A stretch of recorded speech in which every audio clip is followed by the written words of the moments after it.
এবার কোচবিহারেই মিলবে মালয়েশিয়ার টুইন টাওয়ার দর্শন। টাকাগাছ বিবেকানন্দ ক্লাব ও ব্যায়ামাগারের এবার পুজোর থিম টুইন টাওয়ার। তাদের ৬৫তম দুর্গাপুজোর খুঁটি পুজো অনুষ্ঠিত হলো আজ সকালে।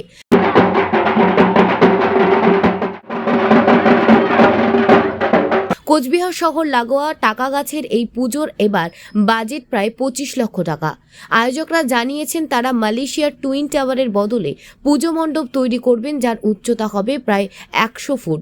চন্দননগরের আলোকসজ্জা সহ অত্যাধুনিক লেজার লাইটের ব্যবস্থা থাকবে। এদিন খুঁটি পূজার পাশাপাশি এলাকার বাসিন্দারা শোভাযাত্রাও করেন। পুজো কমিটির তরফে রাধাকৃষ্ণ ধর বলেছেন, পুজো উপলক্ষে সারা বছরই সামাজিক নানা কর্মকাণ্ড করা হচ্ছে। বিগ বাজেটের এই পুজোয় বহু সংখ্যক দর্শনার্থী এখানে আসবেন বলে আয়োজকদের দাবি।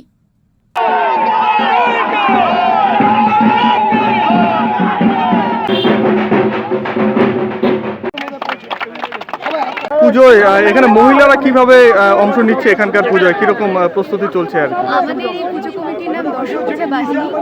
যেমন দর্শন মিলে করি কাজ, তেমনি পুরুষদের সাথে সাথে সব মহিলারাও তাল মিলিয়ে কাজ করছে। যেমন আজকে এই খুঁটি পুজোতে দেখতেই পাচ্ছেন সবাই শঙ্খ বাজানো থেকে শুরু করে সবাই বিভিন্ন কাজে, এমনকি মানে আমরা সবাই চেষ্টা করবো যেন এই পুজোটা সাফল্যমণ্ডিত হয়।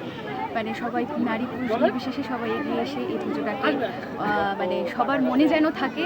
ঠিক যেমন ৫০ বছরের পুজো সবার মনে এখনও গেঁথে আছে, ঠিক তেমনি ৬৫তম বর্ষের পুজো যেন সবার মনে গেঁথে থাকে, এই আশাই রাখছি। পুজোতে তো সাংস্কৃতিক দিকটাও একটা বড় পার্ট আর কি, তো আপনারা সাংস্কৃতিক অনুষ্ঠান বা এই ধরনের ক্ষেত্রে কিভাবে এগোচ্ছেন? দ্বিতীয়তে আমাদের পুজো শুভ উদ্বোধন হচ্ছে, সেদিন থেকে সাংস্কৃতিক কালচারাল গান, নাচ এসব অনুষ্ঠানের আয়োজন করা হয়েছে। আর তাছাড়া আজকেও র্যালি করার কথা আছে, এখন প্রাকৃতিক দুর্যোগের ওপরে সেটা করবে আর কি। যদি না হয় তাহলে অবশ্যই র্যালি হবে। র্যালির মাধ্যমে ছোট ছোট বাচ্চারা নাচ করবে সেই মাতৃবন্দনায়, সেই আমরা একটা ব্যবস্থা করে রেখেছি। পুজোর উদ্বোধনের কথা আছে কবে? দ্বিতীয়। আপনার নামটা যদি বলেন। আমার নাম লাবণী। লাবণী দাস। ২৫ লাখ টাকা আমাদের বাজেটে। ২৫ লাখ। পুজো উপলক্ষে আপনারা কি কাজ করছেন? আমাদের এবার কাজ করছি, রক্তদান শিবির কিছুদিন আগে করা হলো, গাছ লাগানো এই ব্যবস্থা করা হলো। তারপরে হচ্ছে জল ভরে জল যাতে নষ্ট না হয় সেই ব্যবস্থা করা হচ্ছে। প্লাস্টিক যাতে ইউজ না হয় সেই ব্যবস্থা আমরা করতেছি। প্যান্ডেল সেই ব্যবহার করবো না, এটাই করবো আমরা। আপনারা কবে থেকে পুজোর প্রস্তুতি নিচ্ছেন? আমরা প্রস্তুতি ১ বছর থেকে আমরা প্রস্তুতি নিচ্ছি। আমরা মালয়েশিয়া টুইন টাওয়ার কবে থেকে তৈরির কাজ শুরু হবে? তৈরির কাজ শুরু হয়ে গেছে আমাদের। এর মধ্যে মিস্ত্রিরা আসবে, বাইরে যে প্যান্ডেল ডেকোরেটর সে বাড়িতে কাজ শুরু করে দিয়েছি। আচ্ছা, এখানে কবে থেকে সেটা হবে? এইখানে এই ১৫ তারিখ থেকে কাজ শুরু হবে। আমাদের শিল্পীরা কোথাকার? শিল্পী হচ্ছে শামুকতলা শিল্পী, উনি বাইরে থেকে আসছেন, উনি শামুকতলায় উনি থাকেন উনি।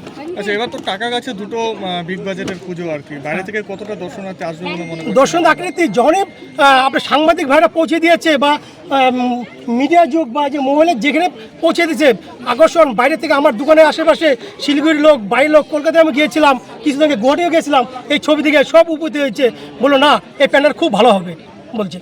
এবার টাকাগাছে বহু লোক আসবে বলে মনে করছি। হ্যাঁ মনে করছি। আচ্ছা, এই আপনার নামটাকে ভিড়ে যদি কোনো অপ্রীতিকর ঘটনা ঘটে সেটাকে এড়ানোর জন্য কি নিরাপত্তা থাকবে? এটা হচ্ছে ফায়ার ব্রিগেড তো থাকবেই, আশেপাশে ক্লাবগুলো তাদেরকে বলা আছে, তারাও সহযোগিতা করবে, সব সহযোগিতার ব্যবস্থা আছে। আমাদের পুলিশ প্রশাসন থাকবে, সবাইকে বলা আছে। আপনার নাম? আমার নাম রাধাকৃষ্ণ ধর, আমি এখানে পূজা কমিটির সভাপতি, দুর্গাপুজো।